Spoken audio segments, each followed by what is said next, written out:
Your story is waiting for you today. Your story has something new to say. But your story will only come out to play when you're alone. Alone. Alone in a room with invisible people. The following episode may contain swearing. Alone in a Room with Invisible People is brought to you by hollyswritingclasses.com. Hi, I'm Rebecca Gallardo, the host of Alone in a Room with Invisible People. I'm here today with author and teacher Holly Lyle and her cat Sheldon. And our topic for today is, when are collaborations ever a good idea? And we want to say thank you real quick to the listener who actually suggested this, who is also in our forums all the time, Rebecca Ann. So thank you very much for the suggestion for the topic, Rebecca Ann. And I know that we did cover this in the forums in a very, very short form, but I know this was something that Holly wanted to go ahead and hit on this weekend. So before we get to the topic, we're going to do what we do every week, and that's just kind of go over our personal accomplishments this week or whatever we did. So Holly, go ahead. Okay.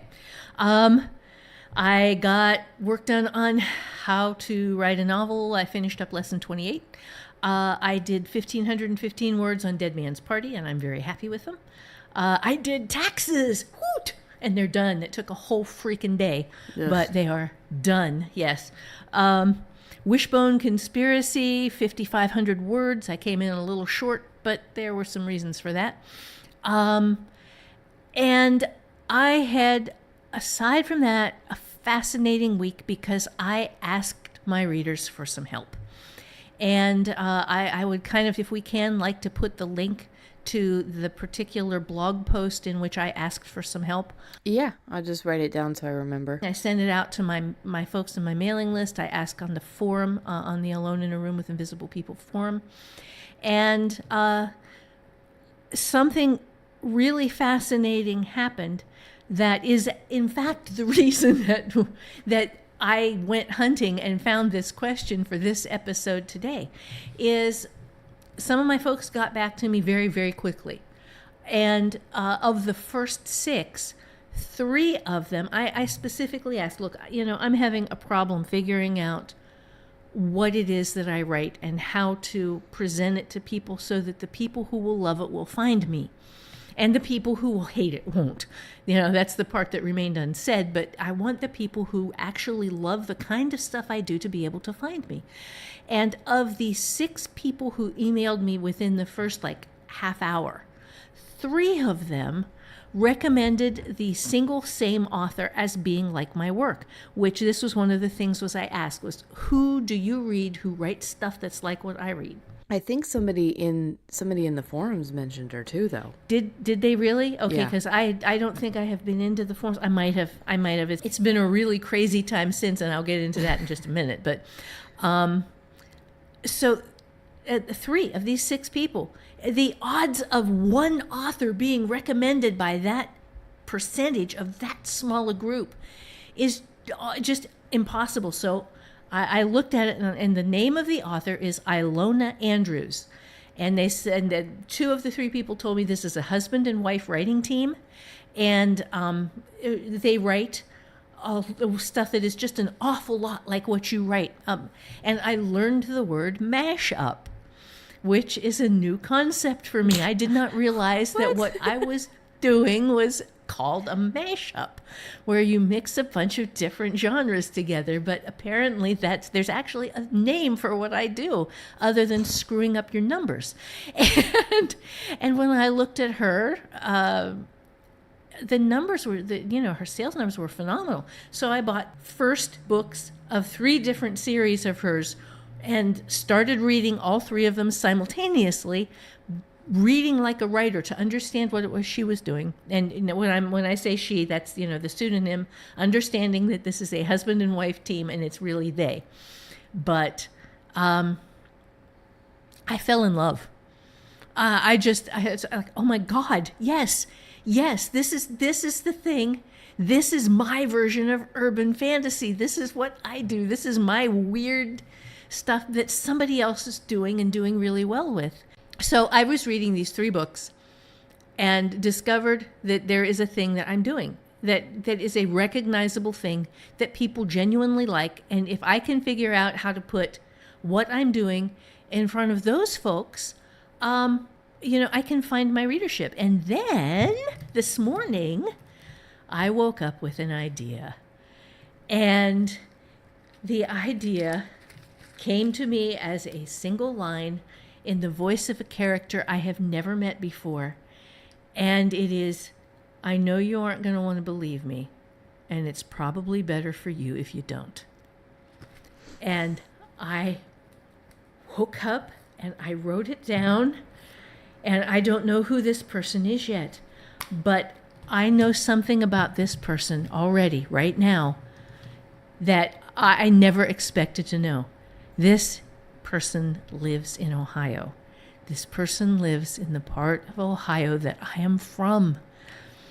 I have never written about Ohio. It has been this like a little sacred space that I have kept all to myself.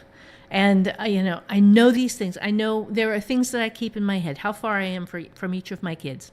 I am 400 miles from you. I am 700 miles from Mark. And I am 1,100 miles from home. And these are just things that I know. And no matter where I have ever lived, it has always been, how far am I from home? I am 1,100 miles from home. These books are going to be there. Yay. Yeah. So that was my week. That's really cool, though.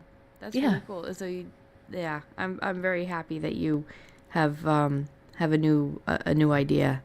It's always a very exciting time, too. Yeah. Oh, it is. I mean, I'm going to just flash this to you. I'm not going to say what I'm doing to anybody else. But these are the notes that I got afterwards on it, just Wow. in a couple of minutes, as stuff just streamed right there. Just, yeah. It's like a page and a half. Damn. Yeah. And that's Yeah. just this morning. Yeah, that was just in a few minutes where I started from that one sentence. I started writing questions and then answering the questions, and stuff just poured out. And oh my God, I'm so excited. That's so cool. And that goes to show, like, anybody can do that sort of thing, is come up with new ideas, come up with something that excites you. Limit yourself to, this is what I want to write, and then let your muse kind of help get the things in your brain that's going to excite you. Yeah. Yeah. And for me, that is apparently urban fantasy mashup. In Ohio. In Ohio. Yes. Oh God, yes, in Ohio. Oh my God. Well, my week was less exciting, but not to me. It was I've got some plans with the writing that I'm doing right now. I have a new schedule idea in mind, and I have written. I've hit my target goal every day, but it's a low goal, and it's basically just write a scene a day, and my scenes tend to be 1,100, 1,700 words, usually somewhere between those. It's usually always over 1,000. But it's, you're there when I'm writing. It typically takes about an hour for me to get my words in. Every now and then it'll take a little bit longer. But usually if I take out the times where I have to run to go do something for the cats or go do a chore or something, it's about 6-10 minute sessions and I'm done. So I'm going to try to start getting in more words. I'm going to start shooting for 3,000 again. Because that's Nice. something that I can totally do. I've done it fine before. That was, I think, the goal for Leaving Wanda Lucia, I think, was because I wanted to print a chapter a day. So I was doing two scenes, or a chapter every other day. So I do 2 scenes each day and have a chapter every other day. Mm-hmm. But I'm almost done with the story that I'm writing right now, although it's definitely getting to be longer than I thought originally it was supposed to. So I'm almost done with it, and I'm very excited about it, and I'm also very excited about plans that I have with this pen name, but also with my stuff, because I want to get that ghost anthology that I started last year. Cool. I want to get that done. I want to get the stories out, and I don't know. I'm very hyper and excited about these things. That is so cool, and I'm excited too. Yeah. That is, I can hardly wait to see what you do. Well, I'm going to probably send out, make an offer on here about, like, once my anthology is done, if anybody wants the free copy, just leave me a review on Amazon. Because have you've done that before? I don't remember. Yes, I have, and I have had really nice reviews from it. I have had a pretty small turnout. Yeah. But the reviews that I got from it have all been really nice. So and have helped.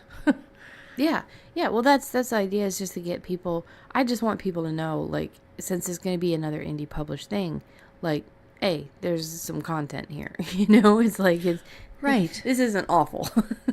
Right. Yeah. That's a big deal. That's maybe from our listeners here we could put together a reader group. Yeah. That's that we help each other. So if somebody has a book that's going to be coming out, or a short story anthology, that they put it to the group, and then certain members of the group who have the time can say, oh yeah, okay, I'll totally read and review it. Yeah. It would be nice to have that kind of support. It really would. It really would. That would be awesome. So yeah, anyway, let's get into the topic.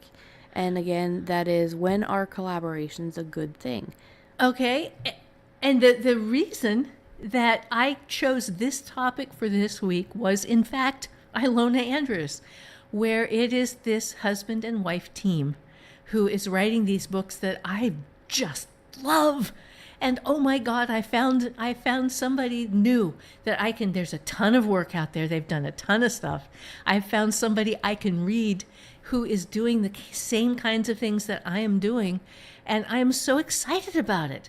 And I thought, okay, well, I dug through all of our questions in the podcast forum, and found Rebecca Ann's, and went, yes. This is because this is the perfect example. And I am the antithesis of that perfect example, because when I said, hey, Matt, you know what? Because Matt, my husband, is also a really good writer, really good, along with being an editor, but he does not enjoy writing. And I said, we could do this, man. He looked at me and he said, do you know you? And I went, what? He said, you have to control everything. He said, that would be a nightmare. Yeah. Yeah, and it's true. Yeah, it's true. I would not know. Yeah, there are people who are very casual about, having other people work with them. The only person with whom I collaborated where it was an easy, relaxed, back and forth collaboration was Steve Sterling. And we were busy playing damage each other's characters while we were doing it. And it was a hell of a lot of fun. The book was The Rose Sea. And I think you won that game because you murdered one of his. I had never really collaborated, a partner collaboration. I'd always been like the small author or the big author in a senior junior collaboration. So this was the only collaboration I ever did where it was just two of us sending chapters back and forth. And it was a blast. But yeah, I didn't realize that you weren't supposed to kill somebody's character. And one of his guys stood up and got shot in the head by just being a dumbass and standing up in the middle of a scene, in the middle of a firefight. And I sent it back to him, and he went, well, all right, we can go with that. Yeah, he said he was annoying anyway. Yeah, he was an annoying character, but I think that was more the way I was writing him than anything. Because you had to figure, I was the one who was writing him when the dumbass stood up. Yeah. But no, he was a fun collaborator. But yeah, there are some times when collaborations are brilliant, and Ilona Andrews is a really good example. Neil Gaiman and Terry Pratchett were a really good example. Larry Niven and Jerry Purnell were a really good example. These are people who brought unique things to a collaboration that made what they built completely different than what either of them would have done on their own. Each one brought something separate and different to the collaboration that made it something new and yet still wonderful. And that's a thing. I mean, can you think of any collaborators that you read that you like? I was trying to remember if I had ever read one. The problem is, by the time I was old enough to really be interested in making my own decisions in a literary fashion, all I can remember is how much you ended up having to bitch about your collaborations. So typically when I look at a collaboration, I think I have all of these negative connotations to them. Now I have a whole bunch. I know a great collaboration team. Perfect. It did a great job. Stephen King and Richard Bachman. They seem to fit really well. Imagine how that Yes. For anyone who doesn't know, they're both Stephen King. Right. I'm pretty sure everybody knows that. I've got a couple of collaborations sitting around, like one Stephen King, Peter Straub, or I think that's how you pronounce his name. I'm not sure. I don't think I've ever heard it said out loud. I've just read it. Yeah, so he's but I haven't read that one specifically because I just think all these negative things, and I'm trying to remember. Well, let me then explain the negatives, because you have mentioned, I just remember all of your negative experiences. Well, yeah, and I was also a kid, so all of the your very intense personality built quite a memory, a bunch of memories in my head. That left an impression, huh? Yes. Yeah, well, the thing that you have to remember about junior-senior collaborations is that no matter whether you're the junior or the senior, it's twice the work for half the pay. And because if you are the junior collaborator, you have to write the first draft. If you are the senior collaborator, you have to fucking fix the first draft. And either way, neither one of you is getting as much money for this book as you would have gotten for a solo novel. So it is invariably this massive task done by two people who don't think alike, in which you are attempting to make cohesive these two separate kinds of writing, where you're not just slamming things back and forth to, a chapter to each other, and then the person who receives the chapter revises that chapter and then writes the first draft of the next one and sends it back. And you get that, and you revise that chapter and then leap into the next one and write that chapter and send it back. And that was fucking fun. But the stuff where you have to write the whole book first, and then you send it to the other person. The other person has to revise that book and make it fit into the world that they built and the story that they were wanting to tell, and this overarching theme, especially if you are doing like a 3-book or a 4-book thing with different collaborators for each book, and you have built the world, and you have to make all of these books written in first draft by different people match the world you built. I've done that on both ends. And that is really, really, really hard work. And it does not always end well. And it can lead to some unhappiness. And it is not something that I recommend doing. I don't. Yeah. This is something that you said that I found really, really important, is that it's better, the best collaborations are done by people who are in equal standing. Right. So Whether it's two beginners or two, multi-million-dollar megabucks best-selling authors. Two people in the middle who love to write, who just, maybe have sold just a couple of things.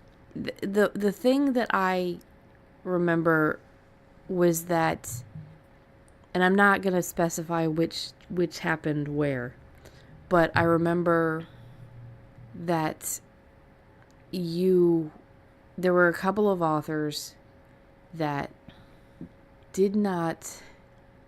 There was a reason why they hadn't been published yet. Mm-hmm.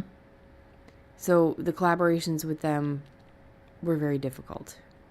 No, well, one cost me a really dear friend.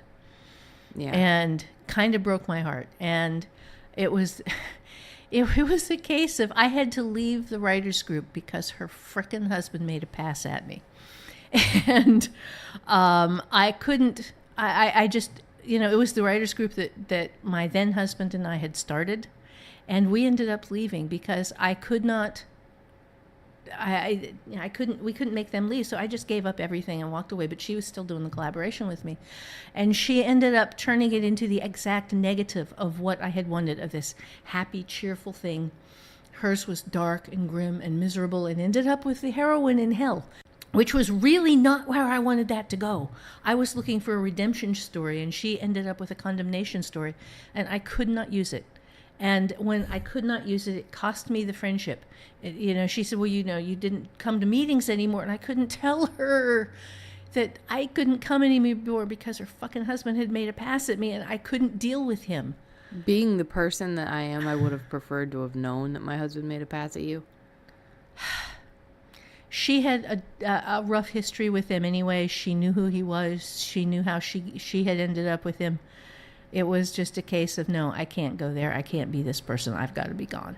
Yeah, well, I mean, different people make different decisions. Yeah, well, maybe I should have told her. I don't know. Yeah, but people aren't. It's not so black and white. It's not easy. No, it wasn't easy. It wasn't. Yeah. I didn't know what to do, so I just left the group. Yeah. That sucks. And I'm sorry that it cost you a friend. But see, that's It did. That's one. I was thinking about just other ones where, and I'm not saying whether or not these got published. I'm not saying anything like that. But I just remember that some of the writers that you had worked with, were not into the craft as much as you.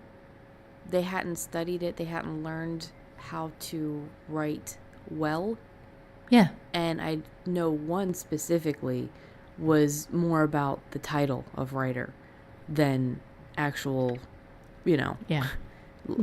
Yeah. So, and then having to fix those books when you're wanting to maybe try to get your friends involved and get your friends a head up, a start, something like that, get them a foot in the door. And it just, it can be difficult. And I just remember so much frustration.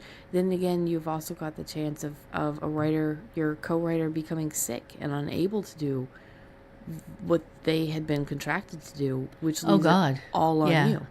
Yeah, which that was heartbreaking because, my God, she was one of the big names in the business, and I was really looking forward to working with her and sending stuff back and forth. Then she had a stroke. We had to sign the contracts. I had already spent part of the money, and so I was on the hook, and I wrote 2 books that were at the time under our 2 names, and they have the rights to both of those have now reverted to me in my own name, and I am going to be able to publish them as solo novels, which they were at the time too. But it was not anything on her. She had a fucking stroke, man. Yeah. Yeah, and Jesus, she was like one of the gods of the industry, and. And I feel really bad because you never got to actually do the collabs with her. No. Because that would have been kind of a high point and very exciting for you. Oh, it would have. Yeah. Oh, it so would have. That's... Wow. But obviously it does suck, that she had a stroke, but this is just something else that you have to worry about when it comes to collaboration. So those are just some of the negatives. I mean, you never know also. I've seen people who have done collaborations that later then shit talk each other. And luckily, Mom is not about this. We actually had a very good question in the forums about you answered it, about why we don't do the name and shame game. Oh, right. So I thought maybe this is a good opportunity to just kind of put your answer in here just right now, because she did specifically say, like, well, sometimes isn't it appropriate to do so? And I figured maybe this, since we're talking about these, but we're not naming names, maybe this is the perfect example to kind of lead into just a real quick explanation, because if she's wondering, I'm wondering how many other people out there are wondering why we don't name people and just haven't come into the forums and asked. Right. Okay. Because, and I did give a kind of a long answer to this, and I'll try and make it shorter here. There are times when somebody has been proven guilty, when what they have done has been documented, when what they have done is not hearsay, but is provable fact. And when that happens, then yes, you name names. You say, this is the person who did this, and this is what they did, and this is why I am talking about them now. There are times when people are for whatever reason, they do the wrong thing. People aren't perfect. No, people are not perfect. And no matter how hard you try, there are times when you're going to screw up.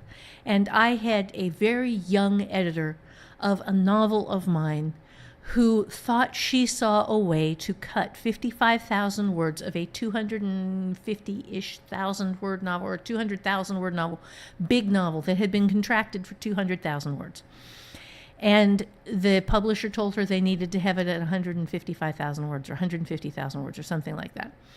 And I said, look, I cannot find, I have gone through this manuscript word by word and page by page, and I cannot find a place where I can cut. And you're a lean writer anyway, like and you I am a say. lean writer. I am, in spite of the fact that that was a really long book, it was tight. And she said, okay, well, I'll look at it. I said, please, you look at it, you tell me what I can cut, and I will cut it. And she thought, and she was, oh God, she was so young. She was in maybe her mid-20s at the time. And she said, okay, well, I think I see ways where it can be cut. I said, okay, well, when you do it, let it know me, I'll do the cuts. And then I got the manuscript back from the publisher, and she had left the job by that point. And she had never said, well, okay, well, this is where the cuts are, or I have found the way to cut it, or I have done cuts. And I got the manuscript from the publisher, and they said, okay, please go through this, and this is the copy-edited version. And I thought, oh, okay, they didn't cut it. Awesome. Because, I hadn't heard back from her, and I hadn't made any cuts. And I thought, okay, well, she couldn't find anything either, so she told them, and I went in and started reading through and reading the copy editor's notes. And I got about halfway through the copy editor's notes and said, one of them said, isn't this a bit late, halfway through the revision? Isn't this a bit late to be introducing a main character? And there was this little kerchunk, because I was just skimming through her notes. And I went in and I looked, and the editor had removed the main male lead, the romantic lead of the novel for the first half of the book. He was just gone. I had alternated scenes between my main character, my female lead, and my male lead, and she had taken out all of the male lead scenes for the first half of the book, until the point where the entire plot was not just built around the two of them, but required him to be there. And all of a sudden, when the main character showed up on the boat, probably, right? Yeah, it was when he showed up on the boat. Yeah, when he rescued her. Yeah. And prior to that, he wasn't even in there. She had just removed it. Yeah. Well, she had thought that it would be this really tight female adventure thing, and then all of a sudden she got to the middle and went, it doesn't work. Yeah. It didn't work, but so she just sent it to the copy editor like that, and she was, I knew she was, yeah, well, I already knew she was leaving, and she had already told me she was leaving, so that was not a surprise, and there was no dishonesty in that. It was just this thing she was going to do before she went. The only dishonesty in it was that she didn't tell me what she had done. So so this is exactly one of those things where nowadays, people would just tear her apart and ruin her career and ruin her life. And there's an understandable amount of anger that comes with this from being an author, and your book is just basically shit on. So I was pissed. yeah. And I wasn't even living with you at the time. I was still living in Florida. You were living here in Georgia, and I felt the rage. I mean, you were just devastated. I was livid. Yeah. And it was the only time my agent ever saw me angry, ever. Ever. Because you really, it's not like your kids who know you angry. It's like you're actually very polite and nice, and you can kind of keep your anger inside, which is not something you got from your father. But no, but I am an Ohioan, and that is one of our strengths. You're a Yankee. So that's not one of a Yankee's strengths. So I don't know where you got it from. But I am an Ohioan. That is a specific kind of Yankee. It is very, very specific kind of Yankee. But yeah, so that's a good example of Holly being more responsible and understanding that people make mistakes. And that's one of the things about things that go viral that just absolutely piss me off, is because people are having some people are horrible. Yeah, some people, when they go viral, it's fine, I don't care. But a lot of these people that go viral, you don't understand the full story behind it, or it's been a bad day or something like that. So one mistake should not cost you your entire career. It should not cost you your whole life. Right. As in some cases. And this is very important, that this is this young woman's career, and she made a mistake. And she did a really shitty thing, did a really shitty job at it, and obviously she knew about it because she didn't tell Holly. So these are all bad things, but that doesn't... It's not something you ruin someone for. And if I were, I'm sure she has learned better, and she is an indie author now, or an indie editor now, and is directly responsible to her clients, the writers. Yeah. So it wouldn't benefit anybody by me naming names. No, it would just be a shitty, petty, childish thing to do. Exactly. To follow around and try to destroy, this woman's reputation because she did a shitty thing and a shitty job once that caused you a lot of And the fact is, trouble. When I worked with her, I really liked her. Yeah. So, why would I do that? So that was basically, it's just kind of explaining to you guys that, like Mom said, if there is somebody who has proven a provable scanner, like her instance or her example in the forums was John Locke. And that's L-O-C-K-E. Not the philosopher. No, not, yeah. He was just this guy is talking about how to sell 1 million novels in 5 months or whatever his freaking scam was. But yeah, so he tricked a lot of people. He came out, or he was basically exposed as a scammer. It's like the authors that we read that we don't like. Right. We don't like to sit here and poop on everybody. I mean, there have been a couple occasions where, like, we'll talk about Bella Swan from the Twilight series. We don't like that kind of character. It's kind of like the antithesis of the things that we write. Right. But, I'm not going to shit on the author because, she has a readership and she is writing the books that her people love. Yeah, and she's writing the things that obviously matter to her. Right. So, writers do not need to shit on each other. There are enough people out there who are willing to do that for you. Yep. Yeah. So that's why we don't name names if there are books that we don't like. No. And that's why we would name names if there are books that we do like, because it's, we want to share the joy. Yes, that's why I'm recommending the crap out of Ilona Andrews, my brand new discovery, thanks to 3 different people. It's like, oh! Which you haven't even finished reading any of them yet. I have not, and I don't care. I'm going to read all the series. They're just but here's the problem, right? So you really loved the director of what was it? The Dark Knight. I can't believe I don't remember his name. The director who also did Inception, which you absolutely hated because of the ending. And so you were in love with the director when he was the Dark Knight guy. You were just like totally all over him. Just like best director ever. Inception came around. I hate this director. He's horrible. He's lost me for life. He's the worst thing in the world. So I'm just warning people right now, you know, if Ilona Andrews, the writing team does something, and then, yeah, well, I mean, you might not say anything. I don't do that to writers. Well, I mean, I'm sure you wouldn't say any of it on here anyway. Right. But this was just no. I am a somewhat passionate person, slightly. Oh yeah, somewhat. Let's put some quotations around that. Yeah, it's an extremist. But yeah, so getting back to the topic. All right, so we've talked about why collaborations are a bad thing. We've talked about just a little side note about why we don't play the name and shame game.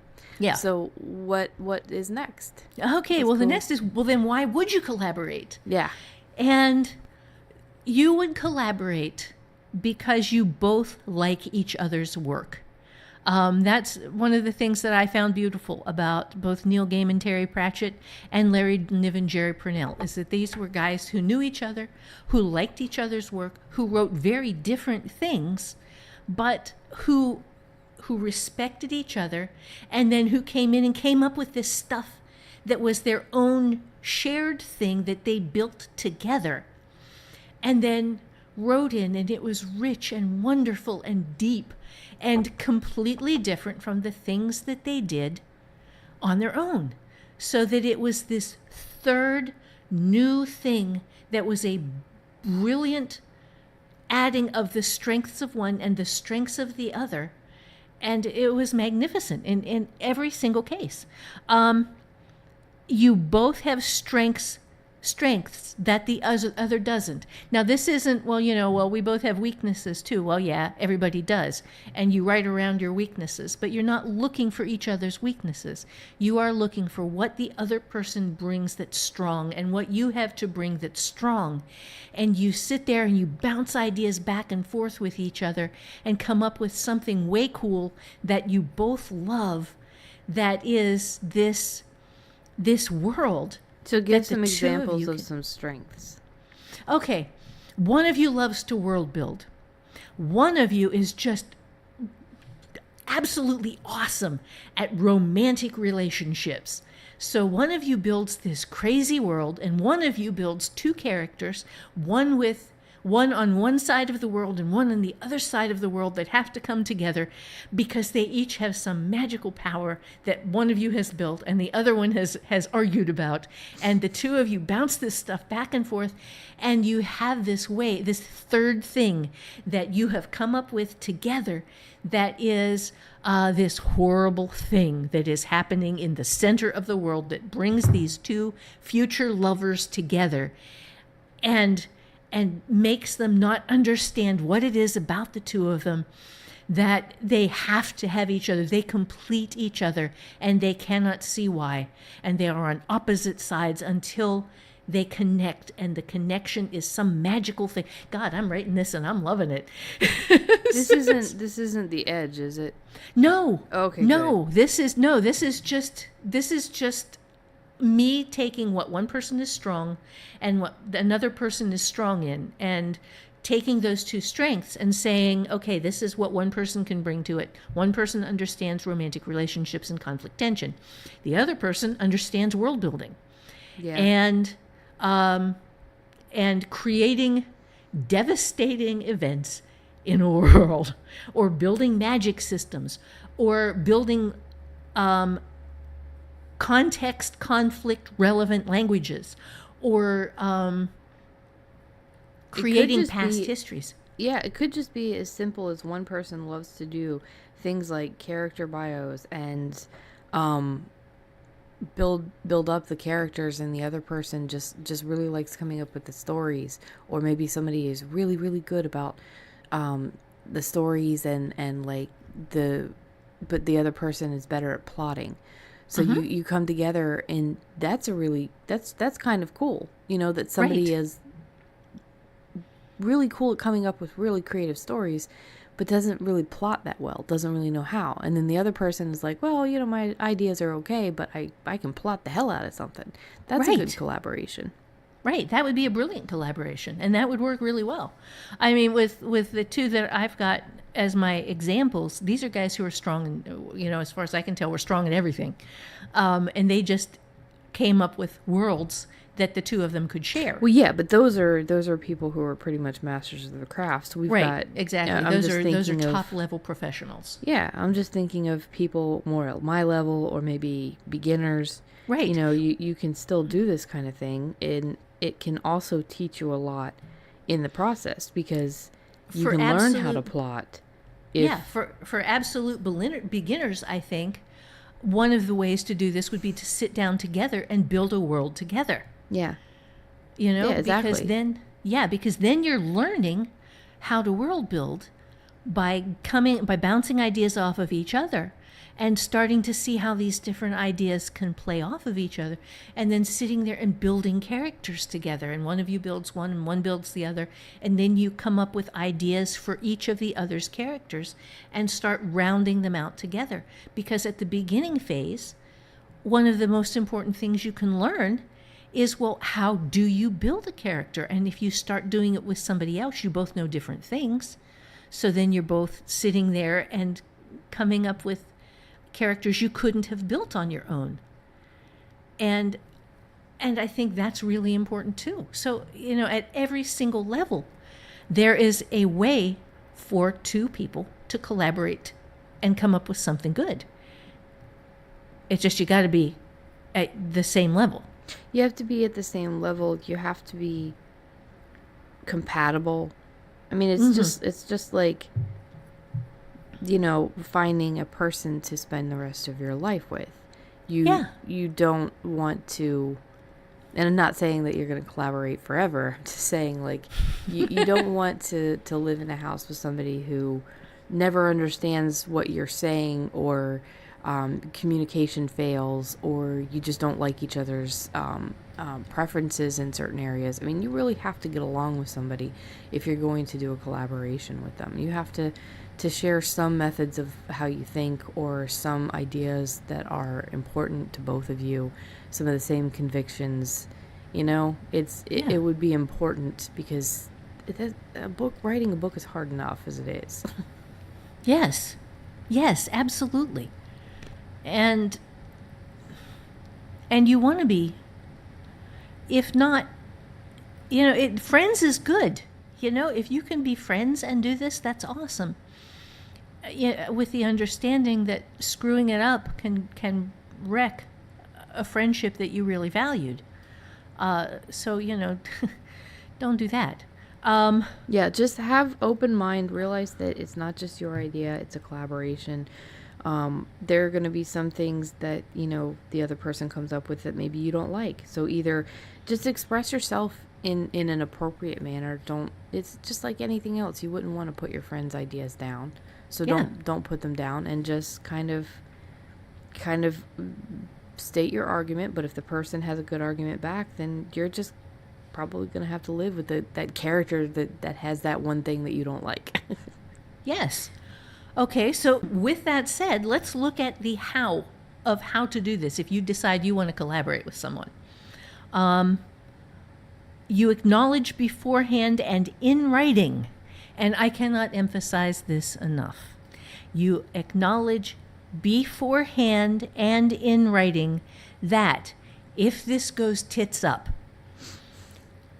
person A gets X stuff and owns it outright, and person B gets Y stuff and earns it outright, with X and Y being what you each want to have if this goes bad. So not just your written words, your pages, but like your world building, your world is yours. Yeah. Okay. And let me explain, the parts that you contribute, that you say this part, this thing, this character, this thing, I want. If this falls apart, I get this stuff and you get this stuff, and we part as if best possible case friends. But, I didn't have that for the one that I was talking about with the friend of mine. And so I ended up on a screamingly tight deadline, just giving her the entire book, the entire plot, the entire story, the entire everything, starting over a month before I had to turn the thing in, and writing the book that I had to have in 1 month. And this was when I found out about your dad and what he was doing to you guys. Wow, which one was this? The Curse of the Black Heron or something? No, this was Sympathy for the Devil. Ah. Well, you ended up with a great book. Yeah, and I wrote that thing from start to finish without a plot, without an outline, without anything, straight off the top of my head. Damn. In 1 month, and finished it while dealing with the police and police investigators and social services and the fucking nightmare that our life became. And Your parents, your lovely, wonderful, supportive parents disappearing. Yeah, exactly. My mom's a badass. So that was that book. And God, fuck, I can't even stand to think about that time. That was just, so that was the collaboration that Right. failed because you didn't have a piece of paper saying, okay, well, this is all my shit, so I'm taking my shit. right. So I just handed her the book, said, you have all rights to it, whatever you want to do with it, do it. It's yours. And I eliminated that part of the world building from my series and built a completely different section. And this was the world that I was building with books with 2 other people, and along with her. Damn. Three other people along with her and along with my second ex. Jesus. This was Mall Magic and Mayhem? No.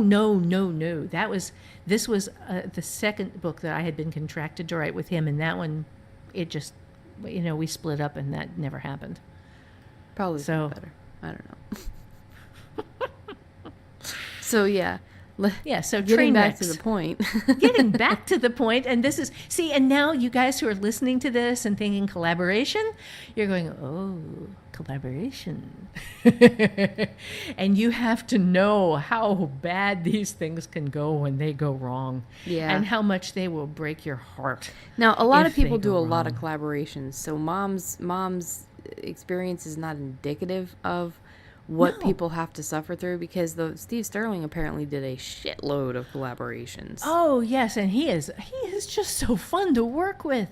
And if you're doing this, so I'm going to tell you what makes a fun collaboration, because this is what you want. You want something where you are happy to get out of bed in the morning or whenever you get out of bed and jump into work and get your words and work with this other person because you guys are having a ball. Yeah. So I mean, and based you get to show up, and here comes brand new writing that you didn't even. So it's like you get to be a writer and a reader. Yes, so you are playing this game where you are working back and forth between you and this other crazy person who hears his own invisible people in his head, and you're just, it's awesome. So this is that, okay?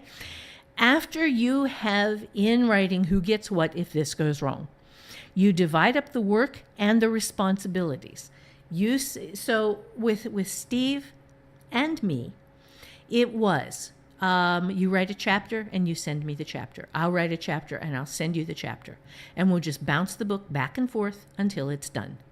And, we will work off of the other, we are going to work from the previous person's chapter. So we had kind of a vague outline, but it was, it became sort of an okay, top this game that we were playing. And it was wonderful. And again, you won by killing his character.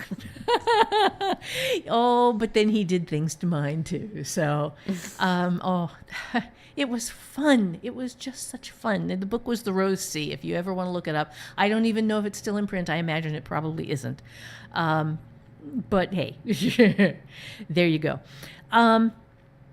You show up for work every day and you do what you said you'd do.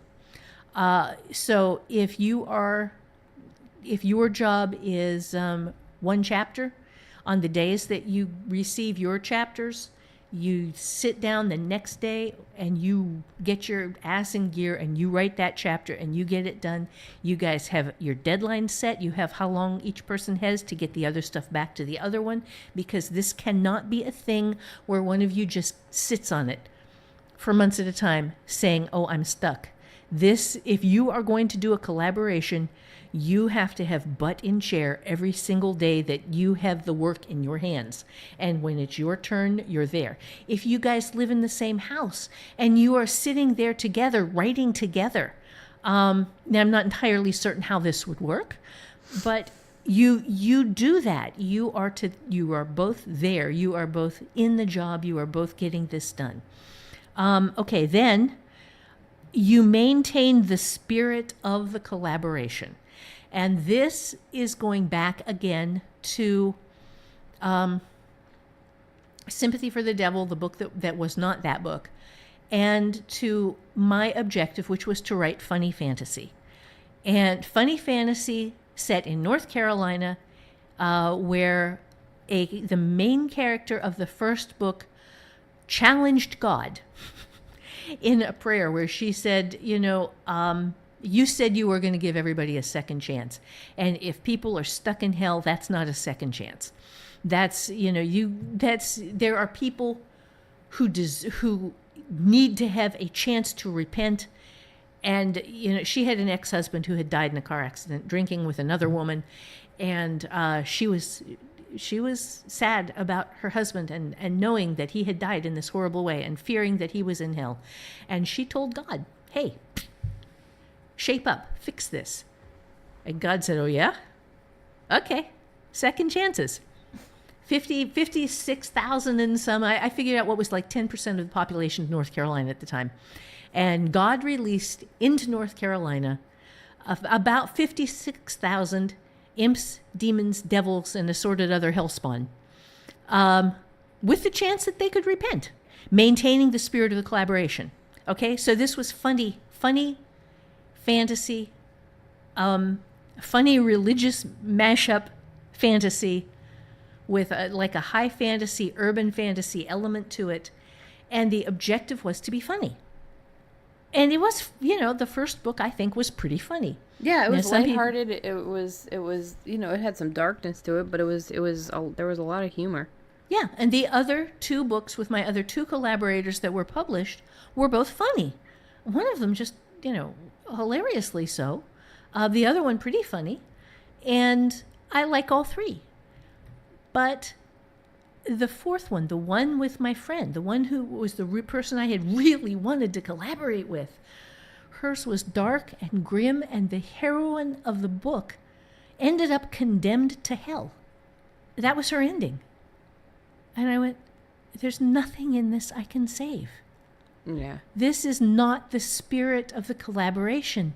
You cannot take this funny world with this crazy, with gremlins going in and messing up people's car engines, and with demons showing up on sports fields and destroying footballs and ruining games and messing up gambling that's going on, and playing with traffic on the freeway so that people are always late for work, because they're trying to get recruits. And you cannot take that world and then take the main character of the story, the one that people are supposed to be rooting for, and end her up in hell. Yeah, you have to make sure that both writers understand the tone and the idea of the piece of work. I mean, that especially if there's a series. Oh yeah, absolutely.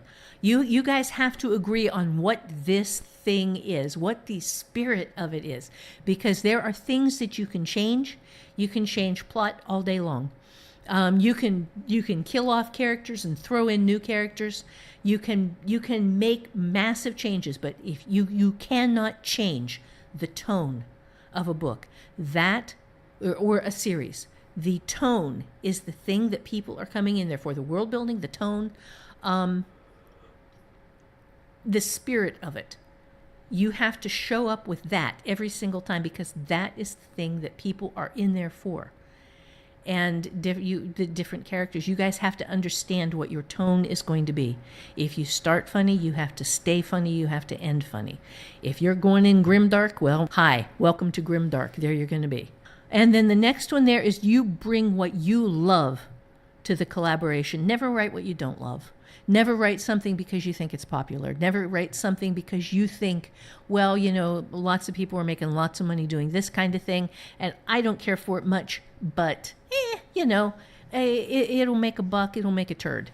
Yeah, and that's a theme we cover quite often, so we don't have to get too far into that. But yeah, definitely, if that's a good point too, that if somebody else writes this and is very good at it and makes a lot of money at it, and it's not your kind of thing, but they want to do a collaboration with you, sometimes you're gonna have to say no if you want to, Right, because if you develop a reputation for being a good writer and you have done collaborations with other people, and the collaborations came out okay, there will be people who say, hey, you want to collaborate with me, and you got to look at this. And you've got to say, well, is this person writing something that is compatible with my worldview, with what I love, with my passions? Is this something where I have something I can bring to this?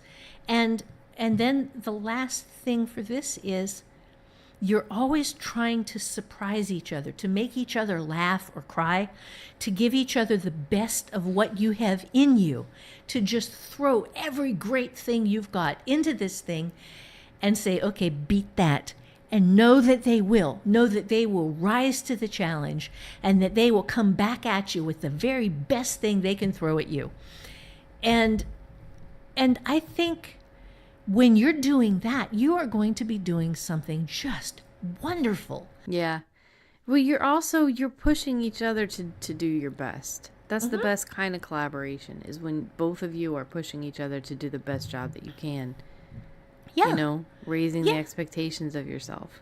So I think this is one of those places where I don't know how Ilona Andrews, the husband and wife writing team that is Ilona Andrews, is doing this, but they're doing it right. There is good stuff on every single page, and I don't know who's bringing what to the collaboration, but there is something wonderful there. Do you have anything else you want to bring into this? I mean, obviously I haven't done any sort of collaboration. So, I mean, I don't have anything except for knowing what it was like watching as a kid you go through a lot of, bad collaborations. Yeah.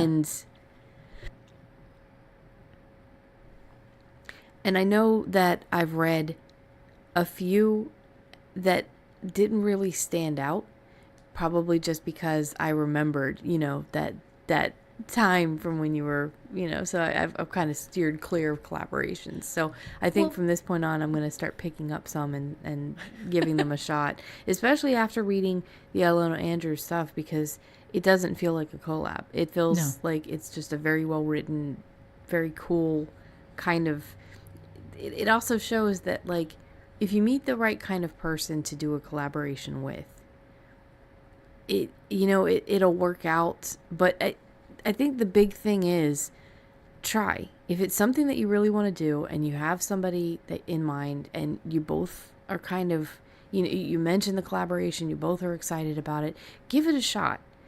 Try not to take everything too personally. Try to put out the rules first, like Holly says. Understand that you're going to both have difference of opinions and different ideas of what you want in the book, and that's okay. That maybe if you have a certain idea that your writer friend doesn't really like, you can save that idea for something for yourself and just keep trying.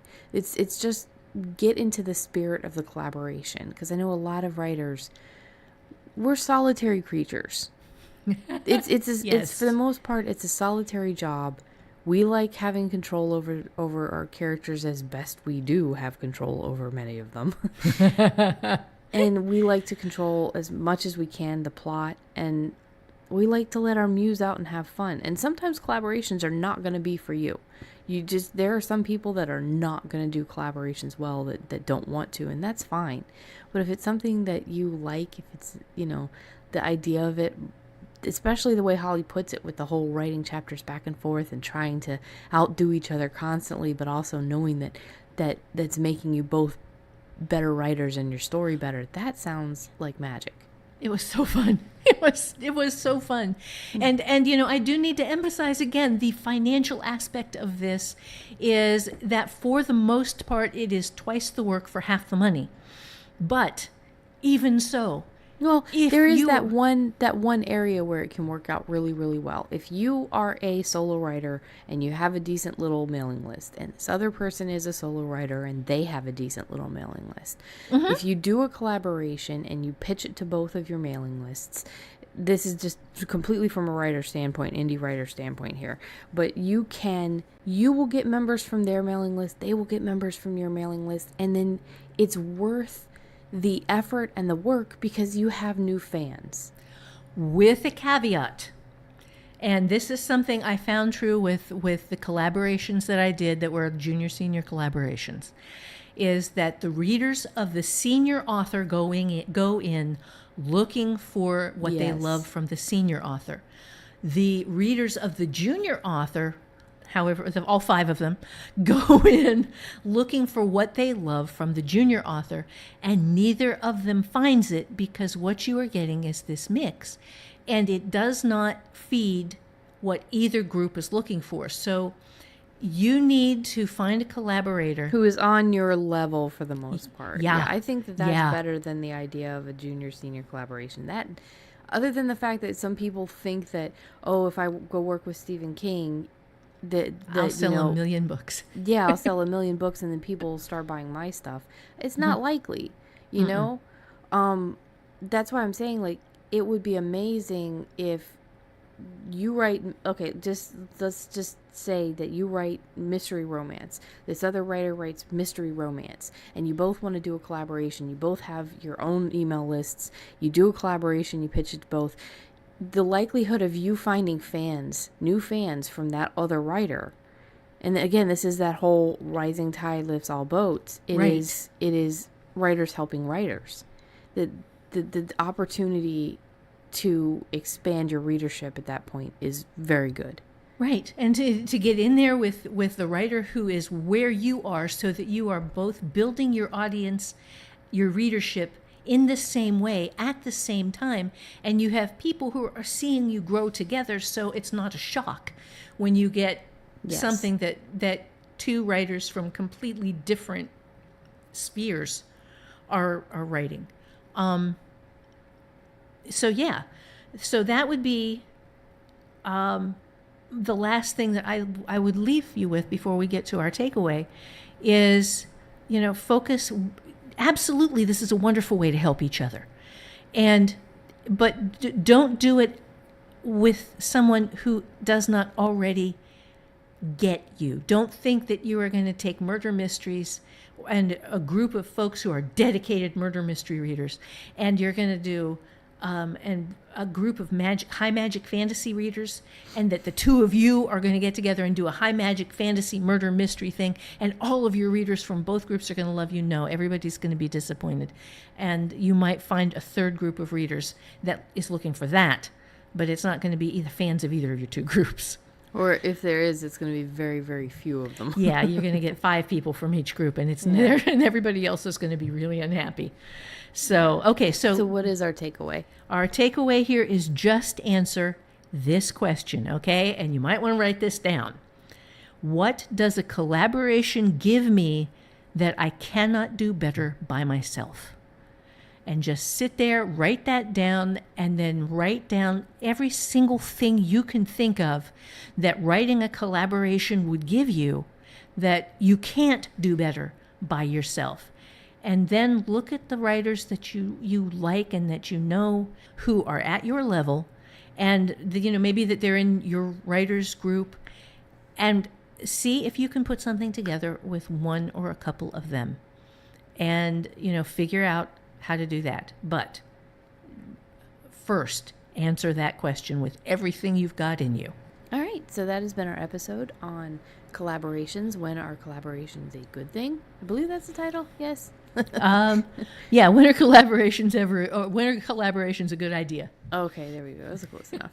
Okay, so yeah, if you have any questions, if we didn't reach everything, if you have more questions about Holly's experience, if you want her recommendations for collaborations to read, or maybe that should be your goal today, is just to go out there and see if you can find a collaboration that was pretty well done, because maybe that's my goal for today. All I've really ever written or read as far as collaborations are just the short story anthologies, and those don't count. So if you have any questions, you can leave them on our website. It's alonewithinvisiblepeople.com, but it's best to drop by the forums. It's hollyswritingclasses.com. The forum access is completely free. You just create an account. Again, completely free. You don't have to own any of her classes or anything like that. It is clearly labeled our podcast, Alone in a Room with Invisible People. Drop in and find this episode or any other episode you have questions for, and go ahead and start conversation with us. Ask us the questions, give us your opinions, your ideas. That's, our community is pretty active, and it's a lot of fun.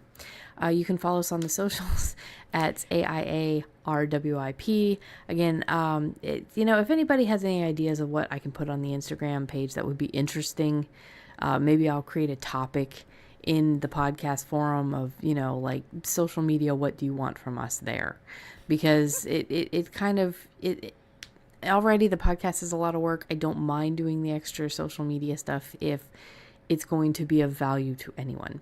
So that's on Instagram and Twitter at AIARWIP. You can also find us on Facebook, which is Alone in a Room with Invisible People. Or if you'd like to email us, you can do so at show@alonewithinvisiblepeople.com. Now, there are a couple of ways to support the podcast. I'm going to go through those real quick. You can support us on a one-time basis if you go to alonewithinvisiblepeople.com, and on the top right hand there is a drop-down menu, gives you 3 different levels of support. We appreciate it, we really do. We've got a Patreon page. It is Alone in a Room with Invisible People, or at AIARWIP. And we're still working on the reward, the first reward. It's just a lot of time and effort, and right now time is very limited.